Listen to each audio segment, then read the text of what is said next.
तीसरा दिन है आज लड़ाई का इजराइल और हमास के बीच और काफी टेंशन है। आज जब हमारी फ्लाइट लैंड हुई तो हमने देखा बहुत सारे लोग एयरपोर्ट पे मौजूद थे। उनमें से ज्यादातर या तो पत्रकार थे हमारी तरह जो कवर करने आए थे दुनिया के अलग अलग हिस्सों से इजराइल की ये लड़ाई, या फिर ऐसे इजरायली सिटीजन्स थे, इजरायली नागरिक थे जो उनकी रिजर्व फोर्स में हैं और अब उनका देश एक युद्ध लड़ रहा है तो वो अपना कंट्रीब्यूशन देने आए थे। वो रिजर्विस्ट, वो पहले सोल्जर्स सैनिक रह चुके थे इजरायली फोर्सेस में और अब वो ये लड़ाई लड़ने के लिए आए हैं। तो एयरपोर्ट पे काफी भीड़ थी। जब हम निकल रहे थे उस समय सायरन्स की आवाज गूंजने लगी और हमने आईडीएफ का एक यहाँ पे एक ऐप है जिससे लोगों को बताया जाता है कि किस समय उन पे हमला हो रहा है, तो सायरन बजते हैं और आप उस ऐप पे देख सकते हैं कि कौन सी ऐसी जगह है जहां आपको नहीं जाना है। तो उस समय सायरन की आवाज गूंजने लगी, सभी लोग एयरपोर्ट से वापस अंदर गए। एयरपोर्ट पे अलग अलग जगह पे इन्होंने बॉम्ब शेल्टर्स बनाए हैं, बहुत सारे वहां पे पोस्टर्स लगे हैं कि किस तरफ आपको जाना है अगर हमला होता है। तो आप समझ सकते हैं कितना टेंशन का माहौल था। छोटे छोटे बच्चे, बूढ़े, सभी तरह के लोग थे वहां पे। सड़कों पे हम थोड़ी गाड़ियां देख रहे हैं, पर क्योंकि आप इमेजिन कर सकते हैं कि ये लड़ाई का वक्त है तो काफी टेंशन है। और पिछले 3 दिनों में इस जंग में 1100 लोगों से ज्यादा की मौत हो चुकी है, जिसमें से 700 से ज्यादा इजराइल के हैं।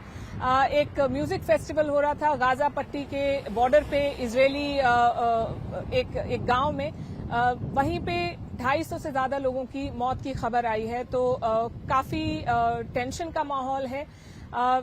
इसके अलावा जो बंधक बना लिए गए हैं इजरायली लोग, 100 से ज्यादा बंधक, 130 कुछ रिपोर्ट्स के मुताबिक 130 बंधक हैं गाजा में इस समय। इजराइल गाजा में 800 जगहों पे हमला कर चुका है, पर यह हमला इसलिए कॉम्प्लिकेट हो जाता है क्योंकि इजराइल के अपने लोग वहां अलग अलग जगहों पे मौजूद हैं और कोशिश ये है उनकी कि अपने नागरिक ना उस क्रॉस फायर में आए। तो इजराइल की गवर्नमेंट ने आज एक इमरजेंसी मीटिंग हुई थी आज सरकार और विपक्ष के बीच, ये चर्चा करने के लिए कि कैसे एक इमरजेंसी वॉर कैबिनेट बनाई जाए। इसके अलावा इजराइल के डिफेंस मिनिस्टर का एक बयान आया है और उन्होंने गाजा की पूरी तरह घेराबंदी करने का ऐलान किया है। उनका स्टेटमेंट मैं आपको कोट बता सकती हूँ। There is no electricity, there is no food, there is no water, there is no fuel.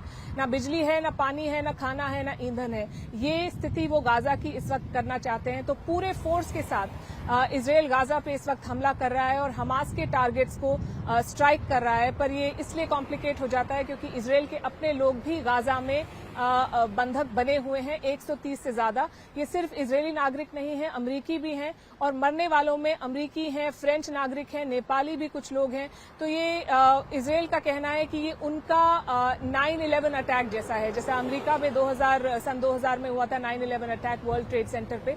Israel कहता है कि ये उनका 9/11 अटैक है और वो अपनी पूरी ताकत लगा के हमास को बदला देंगे। इस वक्त जिस तरह का माहौल है और जिस स्केल का जो अटैक हुआ है, 700 इजरायली लोगों की जान जा चुकी है, कई और लोग घायल हैं, तो ये डेथ टोल और बढ़ सकता है।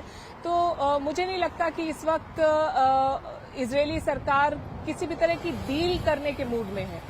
डील का वक्त निकल चुका है। अभी वो कहते हैं कि they are in a state of war, they are fighting a war और वो इजरायली टारगेट्स को स्ट्राइक करेंगे, सिर्फ गाजन टारगेट्स को स्ट्राइक करेंगे। और सिर्फ गाजा में नहीं, ये लड़ाई लेबनान के बॉर्डर पे भी बढ़ सकती है क्योंकि लेबनान में जो ग्रुप है हिजबुल्लाह, जिसको ईरान का समर्थन है, उस ग्रुप की तरफ से भी हमास को काफी साथ मिल रहा है और कुछ अटैक्स की वहां से भी खबरें आई हैं। तो this war can spill beyond Gaza, ऐसा इस वक्त माना जा रहा है कि ये बढ़ सकता है। डील के बारे में इस वक्त कोई चर्चा ऐसी नहीं आई है। हालांकि इजिप्ट जैसे जो देश हैं जो ट्रेडिशनली डील कराते आए हैं हमास और इजराइल के बीच में, वो अपनी कोशिश कर रहे हैं।